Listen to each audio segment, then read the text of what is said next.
Hello दोस्तों, आजकल हम शॉपिंग करने मॉल में जाते हैं तो ज़्यादा से ज़्यादा ब्रांडेड चीज़ें खरीदने का आग्रह रखते हैं।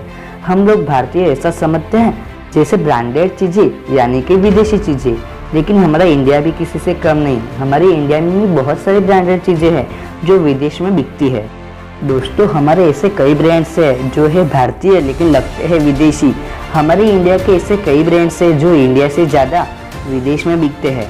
आज का हमारा टॉपिक भी यही है कि इंडिया के टॉप 10 ब्रांड्स। तो आज का हमारा पहला ब्रांड है द टाटा ग्रुप। दोस्तों, टाटा ग्रुप ने 1998 में टाटा इंडिका कार बाजार में लॉन्च की थी, लेकिन यह टाटा इंडिका रतन टाटा का ड्रीम प्रोजेक्ट था, इसलिए उन्होंने बहुत मेहनत की थी, लेकिन इंडिका कार को बाजार में अच्छा रिस्पॉन्स नहीं मिला। रतन टाटा अपनी कंपनी को बेचने के लिए फोर्ड कंपनी के पास अमेरिका में गए। वहाँ फोर्ड कंपनी के चेयरमैन विलियम क्ले फोर्ड ने रतन टाटा को बातों ही बातों में यह कह दिया कि जब तुम्हें इस बिजनेस के बारे में कोई जानकारी ही नहीं है तो तुम्हें इस कार को लॉन्च करने में इतना पैसा क्यों लगाया। इसे तुम्हारी कंपनी को खरीद कर बस तुम पर मैं एहसान कर रहा हूँ। यह बात रतन टाटा के दिल पर लग गई। रतन टाटा रातों रात अपनी पूरी टीम के साथ अमेरिका से मुंबई आ गए। रतन टाटा को फोर्ड के चेयरमैन की बात दिल से छू गई थी, इसलिए उन्होंने जी जान से टाटा को सफल बना लिया और उन्हें बहुत फायदा हुआ। वहीं दूसरी तरफ फोर्ड कंपनी नुकसान में जा रही थी और सन 2008 में रतन टाटा ने फोर्ड कंपनी के सामने उनकी luxury series car land rover और जैगवार को खरीदने का प्रस्ताव रखा। बदले में फोर्ड को अच्छा खासा दाम देने को कहा, क्योंकि विलियम क्ले फोर्ड जूनियर से जैगवार और लैंड रोवर की वजह से घाटा झेल रहे थे। इसलिए उन्होंने कहा कि आप हमारी कंपनी खरीदकर हमारे पर एहसान कर रहे हैं। अब इसी तरह टाटा ब्रांड ने अपने पूरे विश्व में धाक जमा ली। दोस्तों, आज का हमारा दूसरा ब्रांड है महिंद्रा कंपनी। महिंद्रा एंड महिंद्रा को दो दोस्तों ने मिलकर खोला था। उसमें से एक दोस्त मुस्लिम था और दूसरा दोस्त हिंदू था। आज महिंद्रा कंपनी ने अपना कारोबार पूरे विश्व में फैला लिया है। दोस्तों, महिंद्रा ने अपनी कैरियर की शुरुआत ट्रैक्टर से की थी, लेकिन आज ट्रैक्टर से लेकर कार तक महिंद्रा कंपनी सब कुछ बनाती है। दोस्तों, महिंद्रा ने 2002 में अपनी स्कॉर्पियो नाम की कार बाजार में पेश की थी। वह सबसे ज्यादा चलने वाली कार थी। दोस्तों, आज का हमारा तीसरा ब्रांड है हीरो मोटर्स। हीरो कंपनी ने अपनी कैरियर की शुरुआत एक साइकिल वाली कंपनी से की थी, लेकिन आज हीरो की मोटरसाइकिल और स्कूटर भी बहुत फेमस हो चुकी है। साल 1984 में हीरो मोटर्स कॉर्प ने जापान की होंडा मोटर्स के साथ हाथ मिलाया और बन गई हीरो होंडा मोटर्स लिमिटेड, और उनका पहला प्रोडक्ट था हीरो होंडा CD 100। यह एक फ्यूल एफिशिएंट बाइक थी जिसे 1985 में लॉन्च किया गया था। यह हीरो होंडा की पार्टनरशिप का नतीजा था कि केवल 2 साल में उन्होंने लगभग 1 लाख मोटरसाइकिल प्रोड्यूस की थी। 1991 में उन्होंने नया मोटरसाइकिल का मॉडल स्लिक लॉन्च किया था, जिसकी 50,000 बाइक बिकी थी, और फिर साल 2000 में hero Honda Splendor motorcycle launch की गई, जिसके बाद हीरो होंडा दुनिया की सबसे बड़ी 2 व्हीलर बेचने वाली कंपनी बन गई। दोस्तों, 2011 में हीरो होंडा कंपनी अलग हो गई और होंडा के हीरो के साथ 10 साल का कॉन्ट्रैक्ट था, जो कि 2014 में ही खत्म होना था। पर हीरो होंडा ने अपने रास्ते पहले ही अलग कर लिए थे, क्योंकि होंडा ने हीरो को वो टेक्नोलॉजी प्रोवाइड करने से मना कर दिया जो हीरो को अपने प्रोडक्ट और बेहतर बनाने के लिए चाहिए थी। साथ ही हीरो ने ज्वाइंट वेंचर फॉर्म की स्पेयर पार्ट बिजनेस को हीरो मोटरसाइकिल एंड स्कूटर के साथ मिलाने से मना कर दिया। खैर, कोई बात नहीं, फिर भी आज हीरो कंपनी दुनिया की सबसे ज्यादा बाइक बेचने वाली कंपनियों में से एक है। तो आज का हमारा चौथा ब्रांड है रॉयल एनफील्ड बाइक्स। आवाज कान में पड़ते ही जहन में उसकी पहचान खुद ब खुद दस्तक दे जाती है। देखने के लिए निगाहें दूर तक चली जाती है। बुलेट की सवारी की ख्वाहिश रखने वाले हर किसी शख्स के मुंह से ये लाइन निकलती है। इसके चाहने वाले कहते हैं कि बाइक हो तो बुलेट जैसी, वरना पैदल ही ठीक है। शायद बुलेट को देखकर हम सब में से ज्यादातर लोगों के दिल से यही आवाज निकलती होगी। आज रॉयल एनफील्ड की बाइक्स रोड के साथ साथ लोगों के दिमाग में भी बुलेट की तरह दौड़ रही है। एक समय था जब बुलेट की पेरेंट कंपनी ने इसे बंद करना चाहती थी, लेकिन एक शख्स ने इसे पीछे शान की सवारी बनाने का बीड़ा उठाया और ऐसा करके दिखा दिया। रॉयल एनफील्ड की बाइक्स आज लोगों के दिलों पर राज करती है और साथ साथ दुनिया पर भी राज करती है। दोस्तों, ऐसे तो रॉयल एनफील्ड इंग्लैंड की कंपनी है, लेकिन 1949 में उसने मद्रास मोटर्स के साथ हाथ मिलाया और उन्होंने मद्रास मोटर्स को बेच दिया। लेकिन भारत में बुलेट को बहुत ही नुकसान हो रहा था। भारत में रॉयल एनफील्ड कंपनी को बहुत ही घाटा जा रहा था। इसलिए आइसर कंपनी के साथ उसने हाथ मिलाया। आइसर कंपनी के सिद्धांत ने इसे ऊपर ला दिया। दोस्तों आज का हमारा पांचवा ब्रांड है पार्ले जी। पार्ले जी एक फेमस ब्रांड है जो 75 इयर्स से अधिक वर्षों से हमारे साथ पूरे विश्व में सबसे अधिक बिकने वाली बिस्कुट ब्रांड के स्वरूप में विकसित हुई थी। यह एक ऐसा ब्रांड है जिसने अपने ग्राहकों की आय के आधार पर उनमें कभी भेदभाव नहीं किया।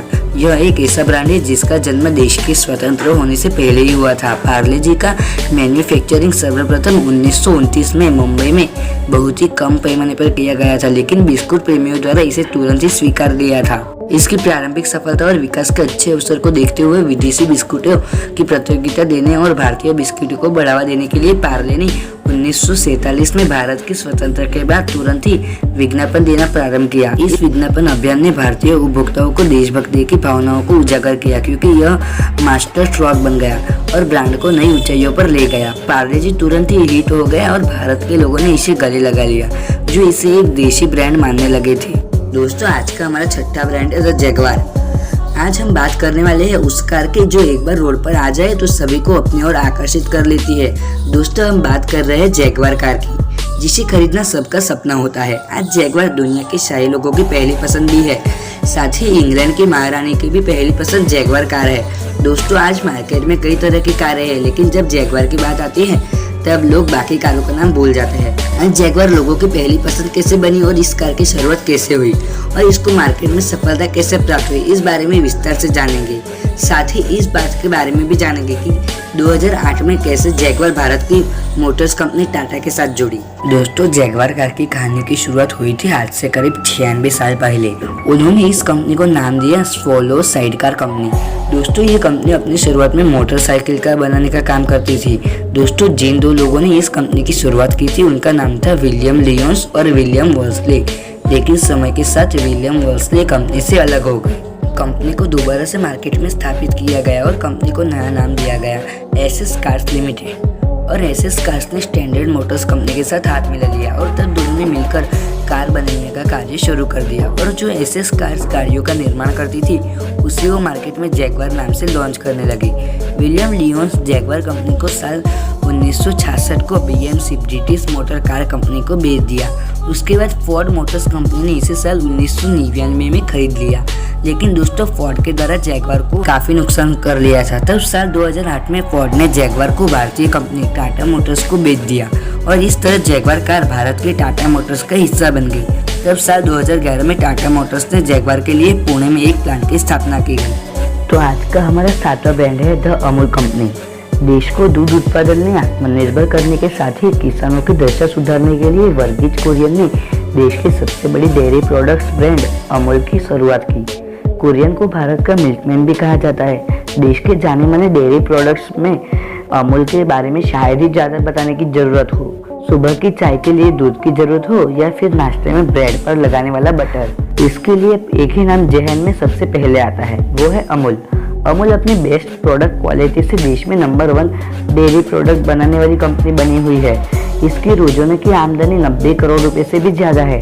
वर्तमान में अमूल अमेरिका, पश्चिम एशियाई देशों, Philippines, Thailand, Malaysia, Hong Kong, Australia, New Zealand, Japan, Afghanistan, पड़ोसी बांग्लादेश, श्रीलंका और नेपाल सहित लगभग 20 देशों में दूध और अन्य डेयरी उत्पादनों का निर्यात करता है। तो आज का हमारा 8वां ब्रांड है गोदरेज। गोदरेज ने न केवल एक बड़े पैमाने पर व्यवसायी बनाया है, बल्कि गोदरेज समूह के प्रवर्तक कमाई में से 23% कमाई स्कूल, धर्मार्थ, अस्पताल में शामिल है और गरीब बच्चों को उपचार प्रदान करते हैं। इसके अलावा मुंबई में 1800 एकड़ से अधिक मैक्रो जंगलों के संरक्षण प्रबंधन में शामिल है। गोदरेज समूह एक भारतीय समूह कंपनी है जिसका मुख्यालय मुंबई, महाराष्ट्र में है। इसका प्रबंधन और संचालन बड़े पैमाने पर गोदरेज परिवार के पास है। यह 1897 में आदि गोदरेज और फिरोज शाह बुर्जरजी गोदरेज द्वारा स्थापित किया गया था और real estate, consumer products, industrial engineering, appliances, furniture, security and agriculture products के रूप में विविध क्षेत्रों में संचालित है। तो आज का हमारा 9वां ब्रांड है जो अशोक लेलैंड। यदि आप कभी नेशनल हाईवे पर यात्रा कर रहे हो तब आपने जरूर अशोक लेलैंड के ट्रक्स को जरूर देखा होगा और मन में शायद आपको इसके बारे में जानने की इच्छा भी हुई होगी। अशोक लेलैंड एक हेवी व्हीकल निर्माण करता है जिसे कि सन 1948 में अशोक मोटर्स के द्वारा स्थापित किया गया और बाद में सन 1955 में एक British motor company British Leyland के साथ ज्वाइन किया, वो भी हिंदुजा ग्रुप्स के अंडर। अशोक लेलैंड बहुत से हेवी व्हीकल्स की मैन्युफैक्चरिंग करता है, जिसमें कि ट्रक्स, ट्रैक्टर्स, ट्रिपर्स और मिनी ट्रक शामिल है। ये केवल भारत तक ही शामिल नहीं, बल्कि करीब 15 कंट्रीज में अशोक लेलैंड के प्रेजेंस है, जिसमें अफ्रीकन कंट्रीज जैसे कि इजिप्ट, गाना, साउथ अफ्रीका और नाइजीरिया प्रमुख है।